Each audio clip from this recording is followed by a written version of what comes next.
Alors surtout, il faut éviter l'axe central et faire tout le tour de l'île d'Oléron.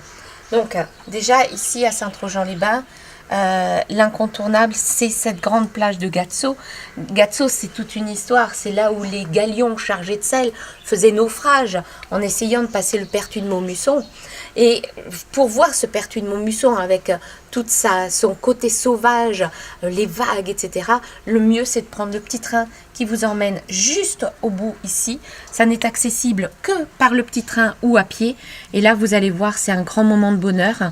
Vous allez voir cette plage, cette étendue de sable, on a l'impression que ça n'en finit pas.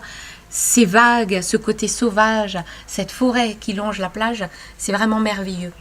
Puis après ça, je vous conseillerais de continuer à remonter là jusqu'à la Cotinière. La Cotinière, c'est notre petit port de pêche. 100 bateaux, 200-250 marins pêcheurs selon les saisons. Et pourtant, premier port de pêche de Charente-Maritime, devant Royan, mais aussi devant La Rochelle. Et puis, et surtout, 6e port au niveau national. Alors, pas tant en niveau du volume de poissons pêchés, mais surtout en chiffre d'affaires, parce que nous avons quand même des espèces nobles, comme la langoustine, la sole, le bar de ligne, le maigre, la sèche, les cétos, etc. Donc vraiment, il faut y aller, plein de couleurs, plein d'odeurs, plein de paysages et de personnages vraiment marquants. Puis si vous continuez à monter tout à fait au nord, vous allez arriver à la pointe de Chassiron avec le fameux phare de Chassiron. Pareil, un autre endroit merveilleux. Là, vous êtes baigné par les odeurs d'iode. Là, vous êtes en pleine côte sauvage.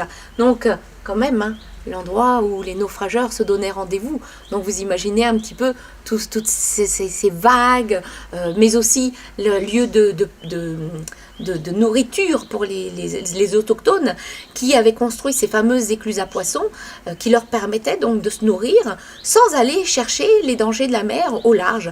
Nous, les insulaires, on aime la mer, on en vit, mais on en a peur aussi. Hein. Donc, il faut bien penser à ça. Donc, les Oléronais, on nous a toujours appelés les paysans de la mer et les marins de terre. Parce que tout ce qu'on avait pour se nourrir, on n'avait qu'à se baisser pour les ramasser. Donc, tout ce qui est produit de la terre dans l'intérieur, mais aussi donc avec la pêche côtière, la pêche à pied sur les côtes.